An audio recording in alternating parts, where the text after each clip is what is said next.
¿Usted recuerda lo que hablamos el domingo pasado? Eso espero. Y si no lo recuerda, nuestro hermano Felipe lo tiene en YouTube, así que usted puede escucharlo tranquilamente y saborearlo. La pregunta era, ¿dónde está tu hermano? ¿Cuántos de ustedes, no quiero que haya testimonio, en el sentido, pero si alguien quiere dar testimonio, si alguien se atrevió a ir a ver a uno de los tantos hermanos que echamos de menos? Es bueno hacerlo.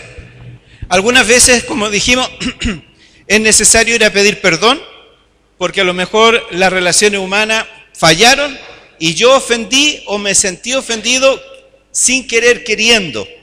Pero el Señor nos insta a poder solucionar el tema.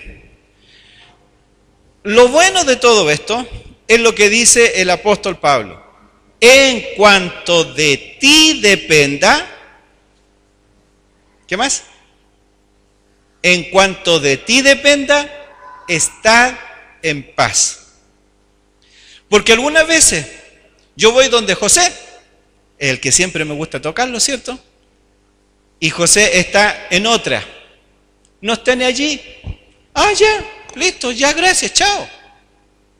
Pero no hay un espíritu de reconciliación. Y nosotros necesitamos reconciliarnos. Nosotros necesitamos cubrir todas nuestras vidas y pedir al Señor que cubra la vida de nosotros para sanar la iglesia. Segundo,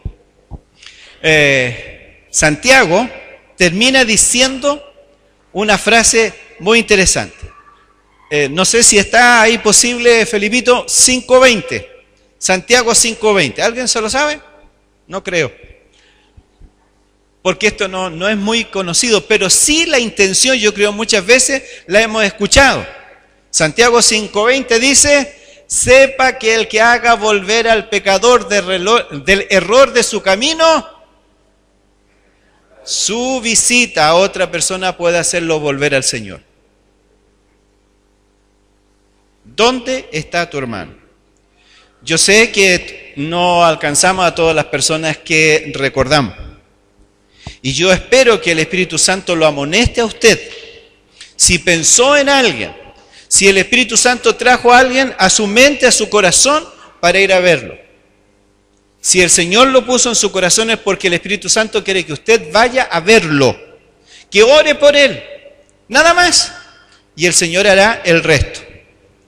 Junto con eso, quiero preguntar, ¿dónde están nuestros hermanos que hoy no están? Yo tengo una lista de 1, 2, 3, 4, 5, 6, 7, 8, 9, 10, 11, 12, 13, 14, 15, 16, 17, 18 hermanos enfermos. Algunos se atreven a estar acá, ¡qué atrevidos! Pero otros no. Nuestra hermana Olga está enferma. Ella se cayó de la escalera, tuvo unos problemas por allí y por acá, imposibilitada de venir porque está con todo su lado dolorido. Esa fue la persona que el Señor colocó en mi corazón. La hermana Eliana, ella no puede venir porque tienen que traerla, ¿cierto? Y algunas veces el corazón de ella quisiera estar acá. Ella anhela estar acá con nosotros, pero no siempre puede. ¿Estamos orando por ella o no? Espero que sí. Nuestra hermana Gladys hoy no está, seguramente está preocupada por lo que está pasando por su marido. Hoy día me dijo que el marido estaba un poco deprimido. Hablar con ella, ministrarla, bendecirla, compartir ese momento. La hermana Margarita está con nosotros, pero también hay complicaciones y necesitamos estar orando por ella, para que el Señor la sostenga y la mantenga, ¿cierto? Y nos siga siendo de motivación. Nuestra hermana Vania también está enfermita y necesita nuestras oraciones. Nuestra hermana Jacqueline también dijo delante que no le habían salido muy bien los exámenes, pero la sonrisa no se la quita a nadie. Uno dice, ¿cómo es la cuestión? Es masoquista. Pero ella necesita nuestras oraciones. Nuestra hermana Emma necesita nuestras oraciones. Sus hermanas necesitan que estemos orando por ella. Y llámele por teléfono. No acepte el no de la familia. Llámela, ore con ella, ore por ella, ore con las hermanas. La esposa de nuestro hermano Francisco, la hermana Consuelo, necesita nuestras oraciones. El hermano Francisco necesita también que estemos orando por él. Nuestro hermano Luis Troncoso está con nosotros, pero también muchas veces la salud no acompaña los pasos para llegar acá. Ayer Juanito me decía que tenía que ir a buscarlo, pero hoy día llegó solito. Gloria a Dios, ¿cierto? Ah, usted también lo fue a buscar. Ah, ya. Entonces no, gloria a Dios. Gracias, hermano. Hoy día la hermana Elba en el Salto habló de su situación de salud. Su espalda no le acompaña para nada y tiene un problema más o menos serio porque se engarrota todo su cuerpo y sus piernas dice que no se pueden mover. Tenemos que orar por ella. Nuestra hermana Mildred del Salto también está enferma. Nuestra hermana Pamela también está enferma. ¿Estamos orando por ello? Yo espero que sí. Fernanda, mi nieta, está enferma. Escuché que Belén también está enferma. Al no venir Belén, alguien se tiene que quedar cuidando. ¿Y quién se queda cuidando? La mamá. La mamá le gustaría estar acá con nosotros, pero no puede porque tiene que cuidar la nieta. Fernanda se quedó cuidada por la mamá. El Ronald también anda quejoso de una espalda que hace ratito que tiene problemas. Nuestra hermana Nori va a ser hospitalizada, operada. Hay que orar para que todas las cosas sean para bien. Nuestra hermana Sonia también tiene dificultades, pero no le hace caso y viene igual nomás, ¿cierto? El hermano Pablo tuvo un accidente la semana pasada y casi quedó inconsciente. Casi perdió el conocimiento, entiendo, allá en el Salto. Con dolores de cabeza andado. La Catita también estaba enferma, ayer la fueron a ver los jóvenes. ¿Y hay algunos otros hermanos que estén enfermitos y yo no los haya colocado?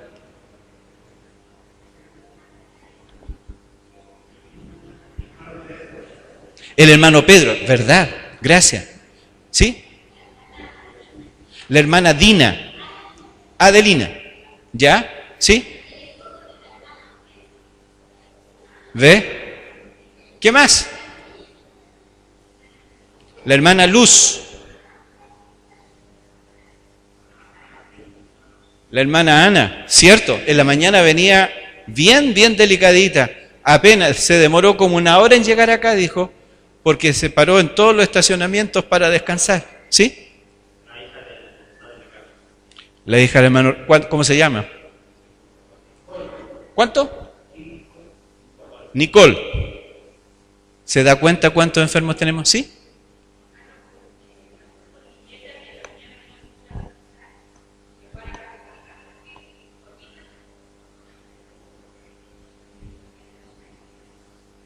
¿Qué le parece? Que un niño se vaya a acostar solito, algo quiere decir que está pasando. Sí. Hay muchos virus por ahí y los toman. Eso es una carga que yo creo que tenemos que hacer. Somos familia, dijimos, y necesitamos saber qué está pasando. Bueno, mi hermano Luis también, ¿cierto? Él no dice nada, pero a él le gusta. No quiso operarse, dijo. Pero necesita la oración por los dolores que se provoca la salud. Necesitamos hacerlo. Esta semana, hasta donde yo entiendo, viajan mi hermano Pablo, ¿cierto? ¿Tú también viajas esta semana? No, ya, entonces no vamos a orar por ti.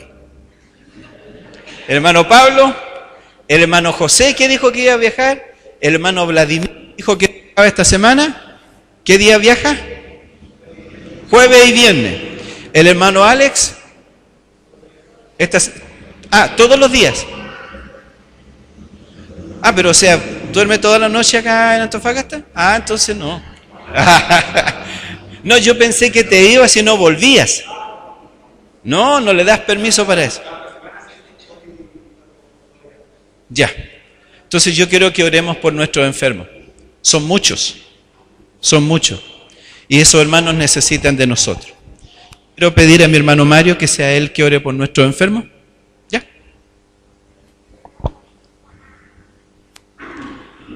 Padre Celestial, mi Dios bendito, ante su presencia, Señor, hemos puesto a todos estos enfermos, Señor, a nuestros hermanos, Padre Celestial, que están aquejados de salud, Señor. Sabemos, mi Dios bendito, que para ti no hay nada imposible, Señor. Solamente, Padre Celestial, que incline tu vista, Señor, hacia ellos, Señor, y ellos serán salvos y limpios, Señor, de toda enfermedad, Padre Celestial. Porque tú, Señor, eres el alfarero, Señor, el que arregla las cosas, Padre Celestial. ¿Y en qué más podemos confiar, Señor, cuando tú eres el médico de médicos, Señor? Mi Dios bendito, a ti dejamos, Padre Celestial, a todos aquellos que van a viajar esta semana, Señor. Sea tú cuidándolos, Padre bendito, guiando a los conductores que van conduciendo, Padre Celestial, para que ellos lleguen sanos y salvos a sus trabajos, Señor. Para que ellos puedan dar testimonio, Señor, de que tú eres el Dios vivo, el Dios verdadero, Señor. Gracias, Padre Celestial, por todo, Señor mi Dios. En el nombre de tu amado Hijo Cristo Jesús, dejo a todos a ellos, Señor. Amén y amén. Los jóvenes quedaron con un trabajo que no lo han terminado y es solicitarle a usted que compartan las direcciones, teléfono y algunas situaciones para tener una base de datos. Por alguna razón la iglesia no tiene una actualización de sus datos, así que le pido a los jóvenes que todavía tienen hojitas y tengo algunas hojitas más para llenar. Si no lo han pedido, usted busque a un joven, diga yo quiero dar mis datos. Al revés, ¿ya? Porque creo que es muy necesario para mí sobre todo, para poder tener cómo llegar a usted o cómo saber de usted si de repente no le veo, un llamadito telefónico o ir a visitarle, va a ser muy bueno y siempre es necesario. ¿Ya? Bien.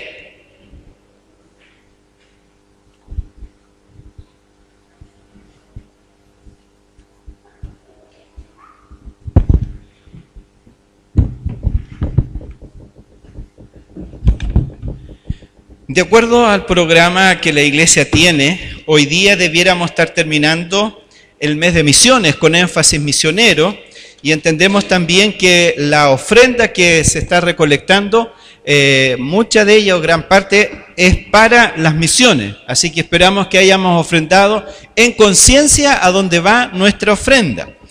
Para mí el tema de las misiones es algo delicioso porque abarca todo el quehacer y la razón de ser de la iglesia. Los domingos anteriores hemos dado énfasis a la perspectiva más cercana de nuestra exposición, nuestra familia, nuestros miembros de la iglesia que de alguna manera necesitan el acercamiento hacia el Señor. Hoy día quiero que hagamos un repaso de lectura, por así decirlo, con ciertas aplicaciones a lo que algunos han llamado el profeta rebelde. Con ese nombre, ¿alguien podría pensar de quién vamos a hablar? El profeta rebelde. ¿Perdón? ¿Jonás? ¿Me pregunta o lo afirma? Ya. ¿Alguien cree otro personaje? Preguntemos a nuestro hermano Vladimiro, ¿por qué llega a esa, ¿cuánto se llamaría? A esa conclusión tan rápida y espontánea? Porque ni lo pensó. ¿Por qué, hermano Vladimiro?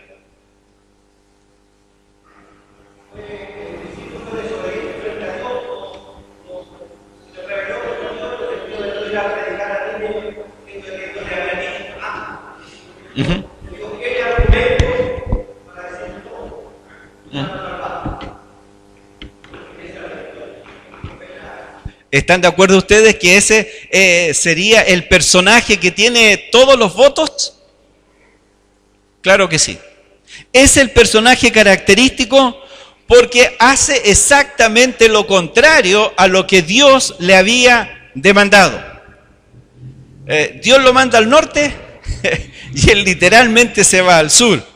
Yo quisiera que consideráramos un poco, es un libro que no tiene profecía, sino tiene una sentencia, y frente a esa sentencia no podríamos hablar que una profecía porque fue dada con tan poco tiempo, 40 días y punto.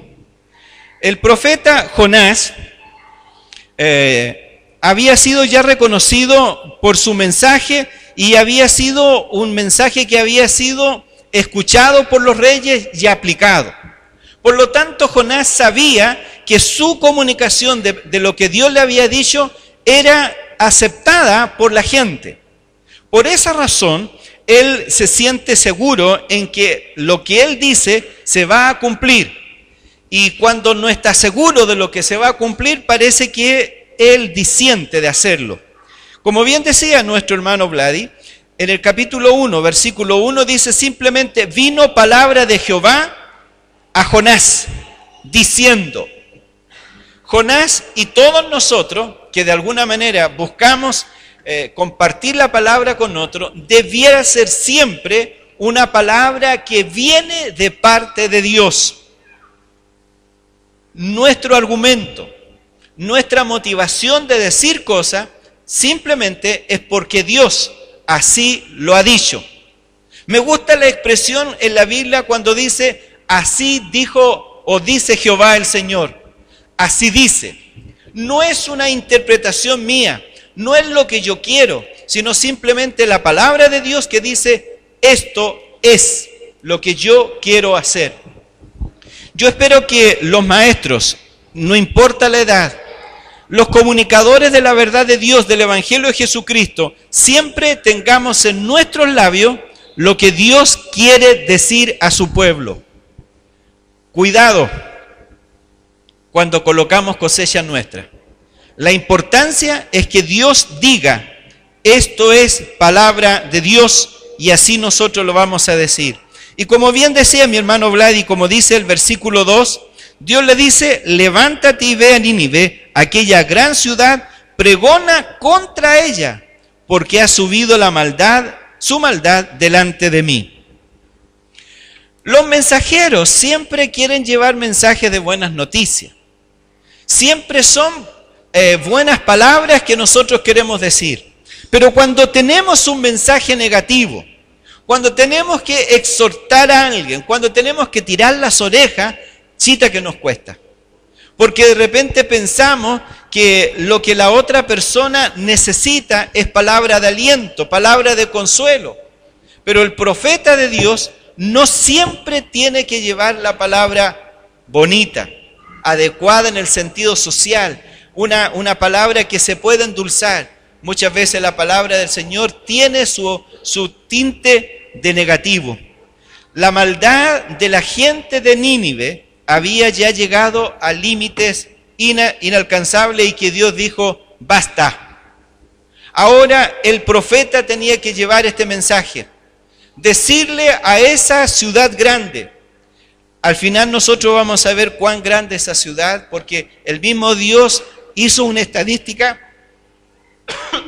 y dice que son 120,000 personas que no sabían discernir entre la derecha, entre su mano derecha y su mano izquierda. Este hombre tenía que llevar este mensaje a esta ciudad. Y Jonás, en vez de tomar y hacer todos los preparativos para ir, hace, como decimos nosotros y sabemos nosotros, hace exactamente lo contrario. Y dice el versículo 3 que se levantó para huir de la presencia de Jehová a Tarsis. Descendiendo a Jope, halló una nave que partía para Tarsis y pagando su pasaje entró en ella para irse con ellos a Tarsis, lejos de la presencia de Dios. Aquí hay varias cosas que son interesantes. Dice que empezó a descender, porque Jerusalén está en alto, 700 metros sobre el nivel del mar. Tuvo que descender a Jope. Estando en Jope tuvo que descender al barco, y estando en el barco ustedes saben que descendió para dormir tranquilo, y estando allí fue descendido a lo profundo de la mar, donde Dios ya tenía un elemento, un pez grande para tenerlo. Descendió, descendió, descendió, descendió. Si no hubiera sido por la intervención de Dios, él habría muerto absolutamente. Es interesante también que él estuvo dispuesto a pagar su huida. El viático para ir a Nínive se lo pagaba Dios. Pero aquí él decidió pagar su propio costo para ir donde él quería. Lo interesante es que no llegó a ninguna parte. Lo otro que dice el versículo dice: para irse con ellos lejos de la presencia de Dios. Él podía estar lejos del culto, él podía estar lejos del templo, él podía estar lejos de Jerusalén, pero lejos de la presencia de Dios, ¿podía estarlo? Obviamente no.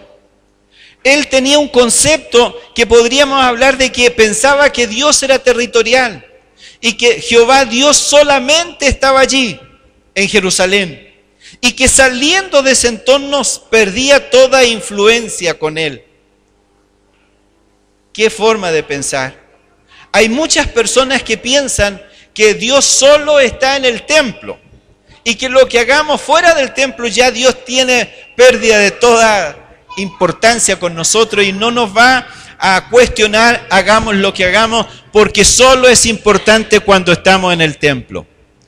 Graso error para Jonás, graso error para nosotros que pudiéramos llegar a pensar que las cosas que nosotros hacemos, Dios en ciertos sectores no está. Lo interesante de todo esto es que Dios comenzó una persecución, por así decirlo, con Jonás. Levantó un viento y ese viento empezó a detener la marcha de Jonás. Algunos podrían pensar que el viento sonaba como un castigo, pero ese viento tenía un solo objetivo: detener a este profeta que estaba arrancándose de Dios. Detener a este profeta que pensaba que yéndose allá dejaba de ser responsable del mensaje que Dios tenía. Muchas veces Dios tiene que colocar ciertos obstáculos en nuestras vidas para que finalmente entendamos que Él es el Señor y va a hacerlo, querámoslo o no querámoslo nosotros. Viene acá un nuevo personaje en este acto, y los personajes son los marineros. El viento empezó a ser cada vez más intenso, fue como una tempestad, no sé lo que fue, pero dice que ellos experimentaron el sentido de que la nave se podría destruir. Son hombres son marineros, yo supongo que no neófitos, sino personas que estaban acostumbradas a vivir eso. Pero por alguna razón ellos vieron algo anormal en esto. Y empezaron el temor natural frente a la tempestad. Recordemos que los barcos de ese tiempo no eran barcos muy sofisticados como en el día de hoy. Eran frágiles, eran débiles, y las olas seguramente y el viento hacía que se sintiera mucho más pequeño. Uno de estos barcos allí en medio de las tempestades suena como imposible de sobrevivir. ¿Qué fue lo que hicieron los marineros? Cada uno de ellos empezó a clamar y a invocar a su Dios. Cada uno de ellos empezó a sentir y a experimentar que era necesario pedir auxilio a Dios. Pero Jonás, ¿qué es lo que había hecho? Ahí está. Pero Jonás había descendido, bajado al interior de la nave y allí estaba tranquilito. Era problema de otro. Las circunstancias estuvieran como estuvieran, no hacía que él se sintiera responsable. Tal fue la situación que vivieron los marineros que se preguntaron: hemos clamado a todos nuestros dioses. ¿Qué pasa? ¿Hay algo anormal? ¿Hay alguien que hizo algo? ¿Hay un culpable entre nosotros? Y empezaron a buscar un culpable. El capitán descendió a donde estaba Jonás y le dijo: oye tú, dormilón, clama a Dios, porque es posible que ese Dios nos pueda salvar a todos nosotros. Sube Jonás y los marineros empiezan a usar un elemento que algunas veces nosotros... Te vamos a nombrar diácono, chiquillo. Gracias. Empiezan a hacer un elemento que en la Biblia, bueno, a nosotros no nos gusta mucho el concepto, que es echar suerte. Era el concepto que ellos tenían en ese tiempo. No había otra revelación como la que ahora tenemos a través del Espíritu Santo, que el Espíritu Santo coloca en su iglesia el don de discernimiento para que aquello que no descubrimos nosotros a través de su Espíritu Santo pueda hacerlo. Pero el Espíritu Santo usó este sistema y Dios usó este sistema, y adivine sobre quién cayó. Obvio, sobre él. Y cuando supieron, le preguntaron: ¿y qué estás haciendo? ¿Qué hiciste? ¿Por qué tú eres responsable? ¿Por qué Dios tiene algo contra ti? ¿cuál es tu oficio? Le preguntaron, la primera pregunta que le hicieron, ¿cuál es tu oficio? ¿De dónde vienes? ¿Qué haces? Él no responde cuál es su oficio. Si usted fuera el profeta, ¿qué diría? Si usted fuera Jonás, ¿cuál sería su oficio? ¿Cuál era el oficio de Jonás? Profeta. Él era un profeta, pero cuando le pregunta cuál es tu oficio, él dice simplemente, no el otro, gracias, soy hebreo.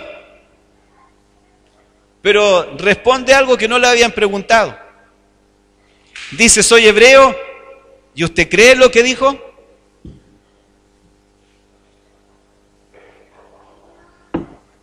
Temo a Jehová. ¿Temía Jonás a Jehová? ¿Usted ve en toda la acción un temor? ¿Lo ve? Pero él dice, yo temo a Jehová. Aún más, agrega un elemento que en vez de producir ánimo en los demás, provoca temor, porque dice que su Dios es el Dios de los cielos, que hizo el mar y la tierra. Oiga, el concepto que Jonás tenía de Dios era un concepto aparentemente intelectual. Describía exactamente lo que Dios era. Pero cuando tenía que hacer lo que Dios quería que hiciera, él dijo, yo hago lo que quiero, y no demostró ni un atisbo de temor a Dios. Sabía que Dios podía hacer lo que quería. Pero a través de eso también, en su confianza, él está diciendo, ese Dios que es creador de todo, puede hacer que esto solucione. El versículo siguiente, amado. Por eso, de acuerdo a lo anterior, dice que temieron. ¡Ay! Por eso le pregunta, ¿por qué has hecho esto? Porque dice que si teme a Dios has hecho esto y nos has embarcado a todos nosotros con prejuicio de muerte en nosotros por un capricho tuyo y no cumplir lo que Dios quiere de ti. Algunas veces con nuestras porfías, con nuestras tosudeces, involucramos a otras personas que no tienen nada que ver con nosotros. Pero como Dios tiene dominio y control de todo, hace de esto algo importante. Jonás se atrevió a compartir lo que Dios había hecho con él, la comisión de Dios, hacia dónde lo había mandado Dios, pero también los demás entendieron cuál era el proyecto de Dios. Sigamos. Había un dilema para los marineros. ¿Qué hacer con Jonás? Había una solución, y esa es la que hicieron de alguna manera, pero también había una realidad, y como que Dios lo estaba empujando a una crisis de ellos. Tenían que tomar una decisión. El mar se embravecía más y más. ¿Cuál era la solución? Ellos no lo sabían, pero Jonás sí. Veamos qué dice el siguiente. Ahí está. Simplemente Jonás dice, tómeme, tíreme al agua y se va a solucionar el problema. ¿Qué es lo que ve usted en este hombre? Una persona que pareciera que estaba consciente de lo que estaban viviendo, de lo que estaba viviendo, pero en el fondo simplemente dice, Dios va a solucionar esto.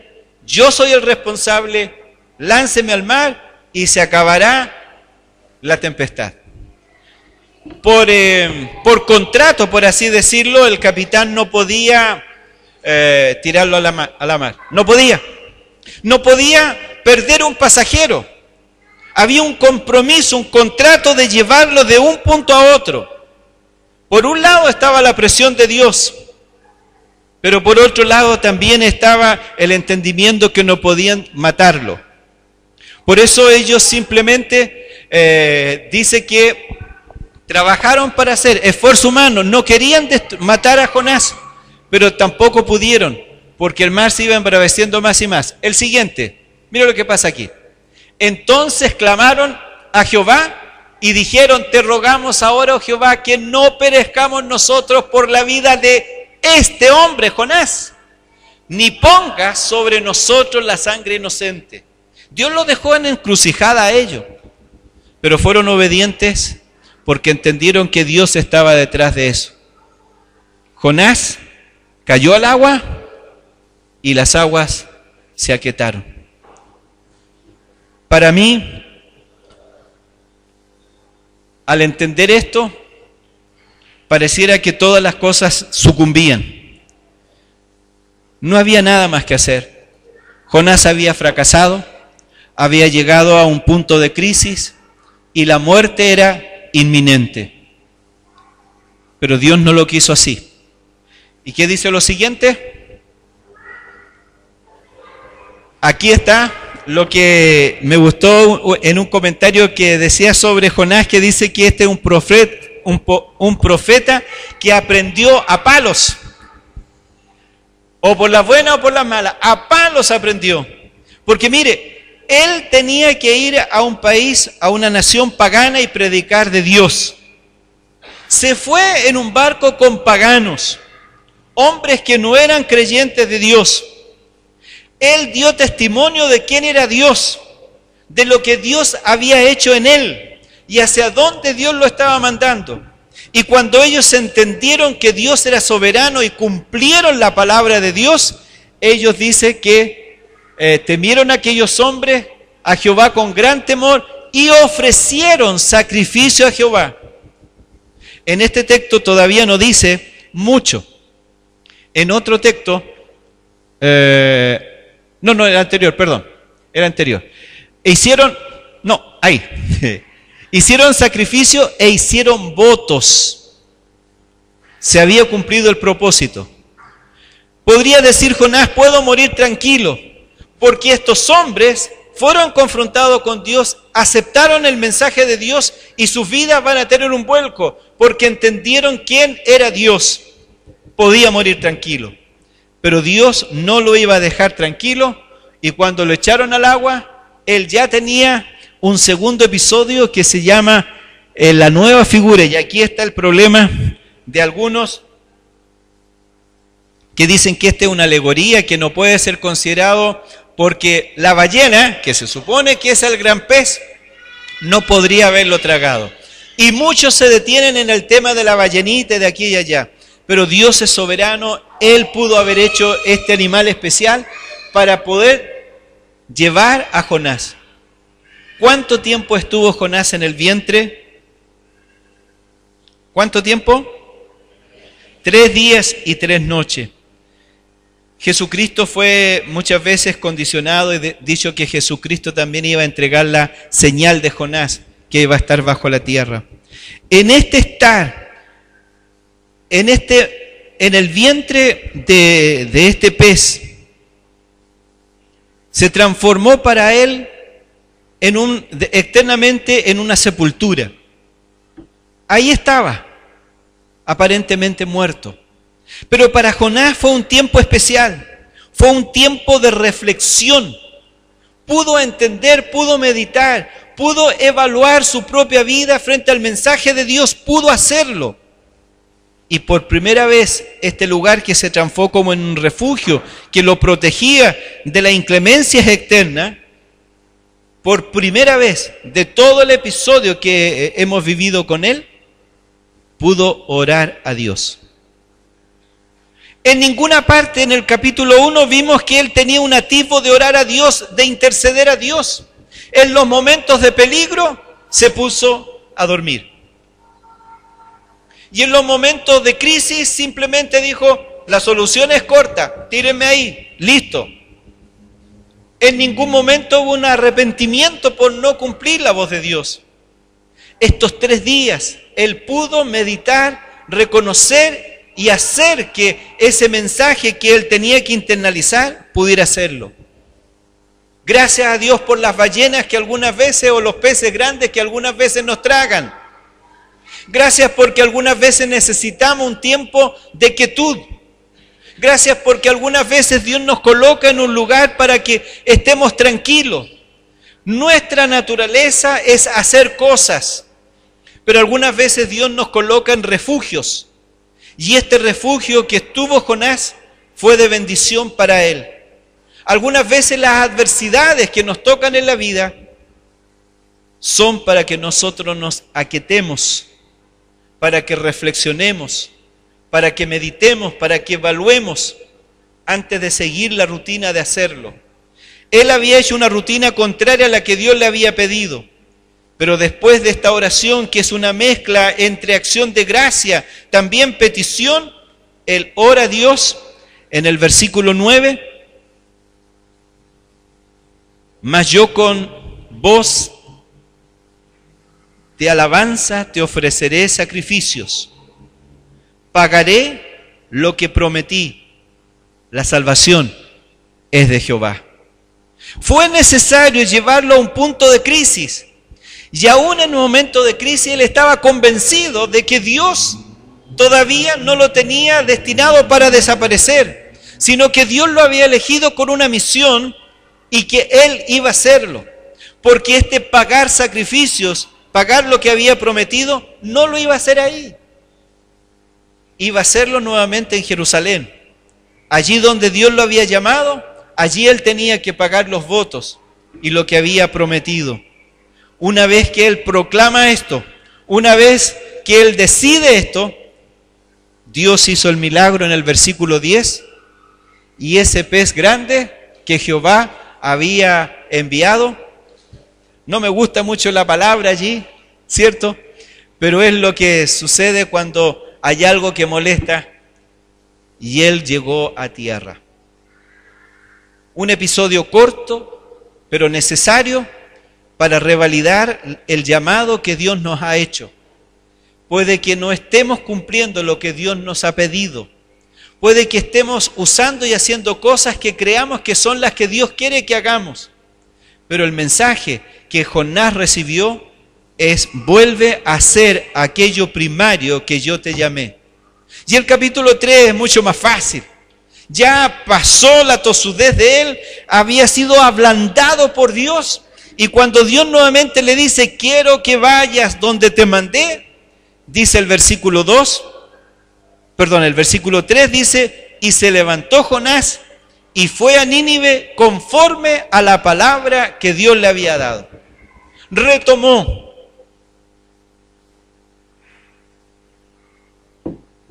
Yo creo en que los ministerios de las personas, cual sea el ministerio, que muchas veces producto de nuestra falta de cercanía y dependencia con Dios, muchas veces sucumben.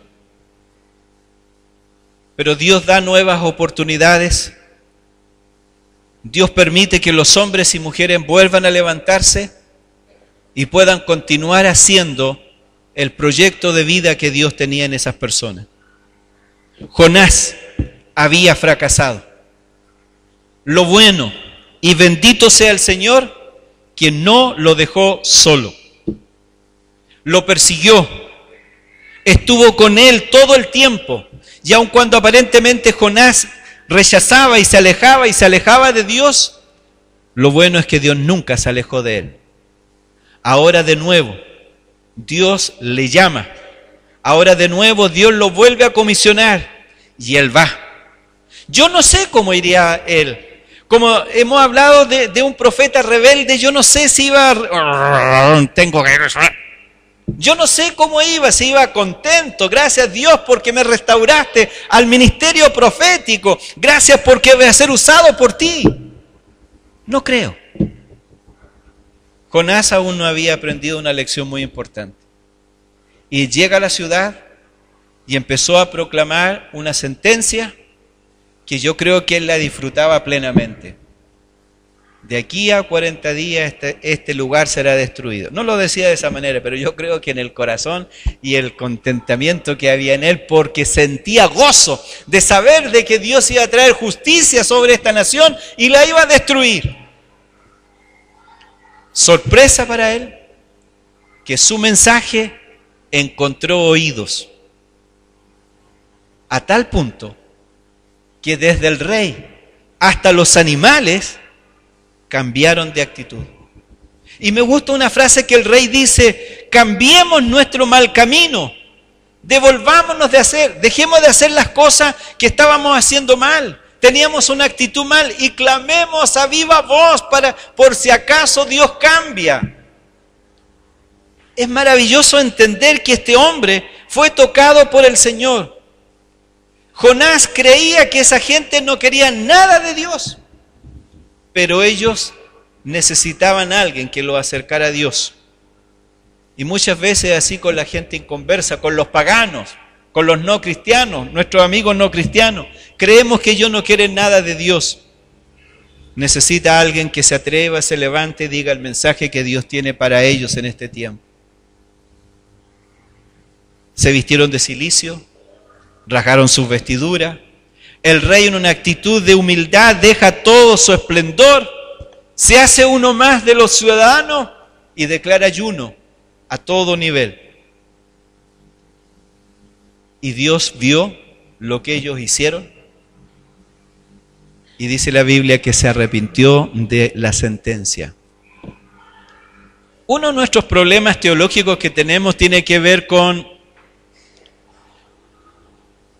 si Dios se arrepiente. Dice la Escritura que Dios no es hombre para que mienta, ni tampoco hijo de hombre para que se arrepienta. Ahora, ¿cuál era el propósito del mensaje de Jonás? ¿El propósito era anunciar una destrucción o el propósito era provocar arrepentimiento entre los hombres? ¿Qué cree usted?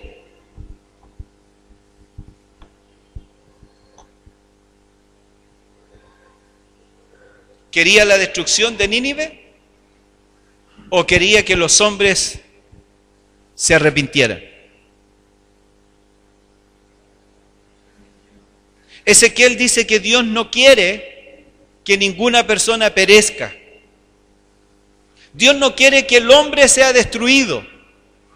Dios no quiere que el hombre vaya al infierno. Dios envió a su Hijo para que Jesucristo nos llevara al cielo y tuviéramos nosotros todo el beneficio de ser nuevamente parte de lo que Dios quería que siempre fuéramos. Se había cumplido el propósito. Isaías dice que la palabra de Dios no vuelve a él vacía, sino cumple el propósito para el cual fue declarada. Y en el caso de Jonás, él tenía en mente solamente la sentencia de muerte, porque él no quería que ese pueblo sea salvo. Porque él encontraba que si Dios era justo, no iba a mirarlos a ellos y decir, ya no importa, ya los perdono. Algunas veces a nosotros nos molesta cuando personas que son terriblemente malas se convierten. Nos gustaría que pasaran un tiempo, por lo menos, en un concepto negativo que no existe, pero para que me entiendan ustedes, que por lo menos esté en el purgatorio un poquitito. Que no vaya al infierno, pero en el purgatorio que se queme un poquitito, que sufra.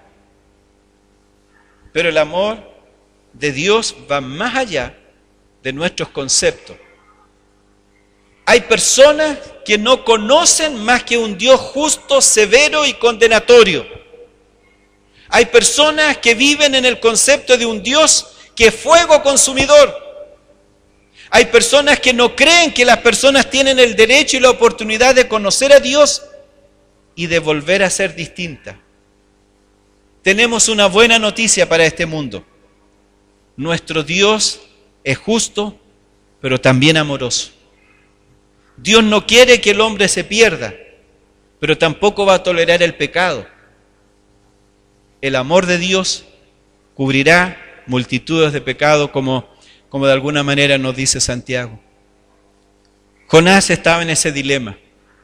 Y seguramente cuando fue predicando, por detrás la gente se iba convirtiendo, arrepintiéndose, cambiando de actitud, clamando a Dios. Y llega un momento dado de que dice, ¿no era esto, Dios, lo que yo sabía que iba a suceder? ¿No era que yo sabía que tú eras un Dios blando, que fácilmente te persuades por las lágrimas de los demás? Pero Dios no mira las lágrimas, mira el corazón. Es cierto que Nínive fue destruido después, pero esa generación, esa gente que se arrepintió, cambió su actitud y sucedió algo de transformación en sus propias vidas. Nosotros juzgamos lo externo. Lo lindo de todo esto es que Dios juzga el corazón. Y este Jonás, en su última lección, enojado contra Dios nuevamente, molesto porque había sido blando, no había hecho sufrir a ellos. Algunos historiadores dicen que los asirios, su capital Nínive, habían sido los pueblos más sanguinarios, más malos de toda la historia. Habían sido más malos que los egipcios y los babilonios. Y si usted lee la descripción de lo que hacían los babilonios, era terrible, terrible. Pero ellos eran calificados como más malos. Pero Dios tenía misericordia de ellos. Y Dios, como siempre es bien didáctico, lo dejó y simplemente le pregunta si realmente hacía bien en enojarse tanto. Y él dice, sí, enojarme mucho, profundamente. Lo deja ir y Jonás dice, por si acaso, voy a esperar los 40 días a ver si Dios realmente es un Dios justo. Y se hace un lugarcito para esperar. Dios, así como usó al viento, como usó la ballena, ahora usa simplemente un arbusto para que de la noche crezca de tal manera y él tenga una protección para el sol. Y cuando él se sentía ahí en las tardes o durante el día que el sol estaba siendo detenido, por esto se sentía gozoso y daba gracias por esa calabacera que estaba allí. Pero Dios también mandó a un bichito muy chiquitito, un simple gusano, mordió, se comió la savia de la calabacera y la calabacera se secó. No solo eso Dios hizo, sino que usó otro elemento que se llama sol. El sol empezó a estar en su punto más fuerte, dice que también mandó un viento solano y la cabeza de Jonás se empezó a hacer así, dolor de cabeza, el calor, la sed y todo lo demás, y empieza de nuevo este hombre iracundo, dice, prefiero morirme. Y aquí está la pregunta de Dios que le hace. Tú te preocupaste de esta calabacera que no hiciste nada para que llegara a ser lo que fue. Y yo no me voy a preocupar de personas que yo he creado, que yo amo y que están en mi mira.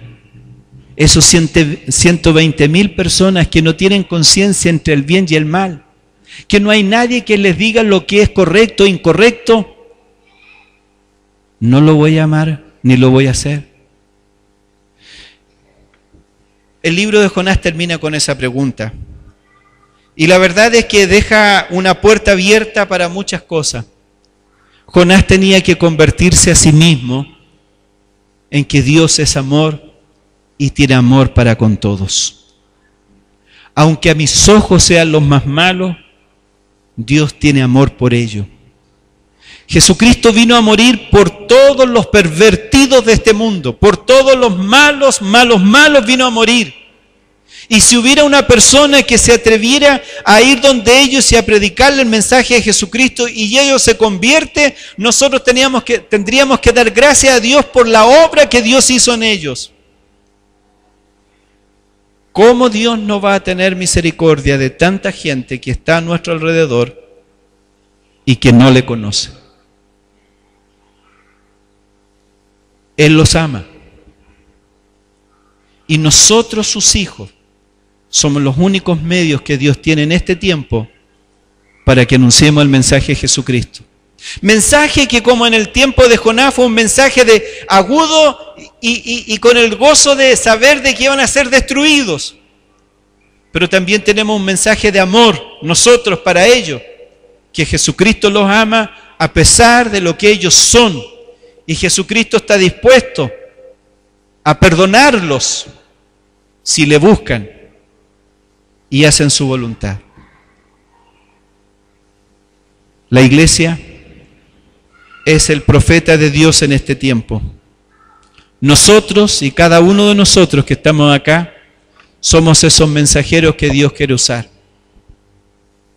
¿Seremos rebeldes como Jonás? ¿Tendremos que pasar todos estos procesos que Dios hizo con Jonás? ¿Un viento para que nos tiren al agua? ¿Un pez que nos haga entender y reflexionar lo que Dios quiere de nosotros? ¿Una calabacera? ¿Un gusano? Tantas cosas que Dios usa para que podamos entender. Misiones es llevar el mensaje de Jesucristo a aquellas personas que hoy no lo merecen. ¿Escuchó bien? El mensaje de Jesucristo es para personas que no lo merecen en este momento. Porque el Evangelio de Jesucristo no es para quienes lo merecen. Porque si lo merecieran, la muerte de Cristo habría sido en vano. Tú ni yo merecíamos lo que Jesús hizo por nosotros, pero lo hizo por amor. Hay otros que hoy quieren escuchar ese mensaje y hay otros que necesitan que alguien le vaya a decir ese mensaje. Y ese alguien eres tú. ¿Estás dispuesto a levantarte e ir para cumplir su voluntad? O como tantas veces a lo mejor lo has hecho, a levantarte y hacer exactamente lo contrario.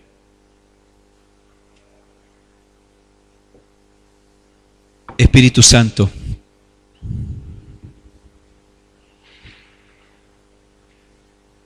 ven a trabajar en nuestras conciencias, en nuestras mentes. Revélanos, Señor, lo que tú ya has colocado en nuestra mente. Es tiempo de ir, es tiempo de obedecerte a ti. Es posible que hayas colocado a las personas más malas, perversas, dañinas. Por esa persona tú moriste. Y a lo mejor si yo no voy, esas personas morirán en sus delitos y pecados.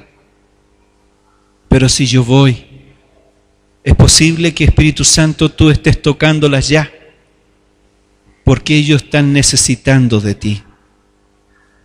Espíritu Santo, paséate en medio nuestro y provoca este sentimiento de urgencia y de necesidad. Sabemos que eres un Dios justo y que no permitirás que ningún pecador, como dice tu palabra, tú no llamarás a nadie inocente siendo culpable.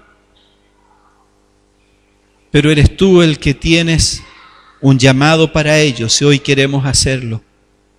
Te pido, Padre, que esta congregación despierte a este concepto de llevar el mensaje tuyo. Que cada uno de nosotros nos constituyamos en misioneros, en profetas de tu palabra, en hombres y mujeres que llevemos el mensaje de Jesucristo a todo rincón de nuestras calles, de nuestras poblaciones, de nuestra Antofagasta, para que aquellos a los cuales tú has llamado puedan escuchar tu voz, porque tú los amas.